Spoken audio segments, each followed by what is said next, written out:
1er août, aujourd'hui c'est ce que l'on appelle le jour du dépassement. En fait ça signifie tout simplement qu'à partir de maintenant, nous avons au niveau mondial consommé toutes les ressources que la planète est capable de régénérer en une année. Dit autrement, on vit à crédit à partir de maintenant en exploitant la planète bien au-delà de ce qu'elle est en capacité de nous donner. Le pire, c'est que chaque année, cette date avance un peu plus. Rendez-vous bien compte qu'en 1978, c'était le 9 novembre. En 98, le 3 octobre. Aujourd'hui, le 1er août. Qu'en sera-t-il l'an prochain? En tout cas, le phénomène s'accélère. C'est pas tenable. En 212 jours, nous avons consommé l'ensemble des ressources en carbone, notamment en nourriture, en eau, en fibres, en terre cultivée et en bois de construction que la planète est capable de régénérer en 365 jours. Si toute l'humanité vivait comme nous les Français, il faudrait disposer de 2,9 planètes pour subvenir aux besoins de l'ensemble de l'humanité. Jusqu'à preuve du contraire, on ne dispose que d'une seule planète. Et au niveau mondial, il nous faudrait 1,7 planètes si l'on regarde la consommation et la production de l'ensemble des citoyens du monde. Cette date, ce n'est pas simplement de la théorie, on le voit bien. Aujourd'hui, nous avons basculé dans une nouvelle ère climatique. Regardez simplement depuis l'été, les catastrophes climatiques qui s'enchaînent se développent à un rythme qui nous frappe de stupeur.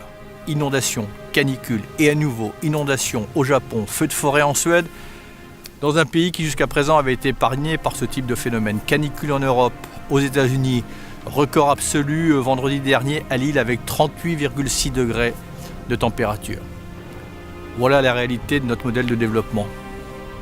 Le chaos climatique, l'érosion de la biodiversité. Tout cela risque d'être simplement une sinistre bande-annonce d'un film catastrophe que nous regardons se développer en spectateurs informés. Mais ça n'est pas une fatalité. C'est une forme de résignation. Parce que le pire, c'est que les solutions existent. Mais elles reposent d'abord entre les mains et la volonté de chacune et de chacun d'entre nous. C'est à chacun d'entre nous qu'il revient de protéger ces biens communs que sont le climat, la biodiversité, un air sain et une eau non polluée. On a les moyens. Nous avons l'économie, nous avons les technologies pour répondre aux défis économiques, climatiques et écologiques. Mais la seule chose qui fait défaut, c'est la volonté et l'intelligence collective. C'est aussi l'engagement de chacun. On doit avancer, regarder tous ensemble dans la même direction. On ne peut pas sous-traiter ce sujet-là. Oui, il y a la responsabilité de l'État, mais il y a aussi la volonté individuelle. Les énergies renouvelables sont déjà les premières énergies installées sur la planète.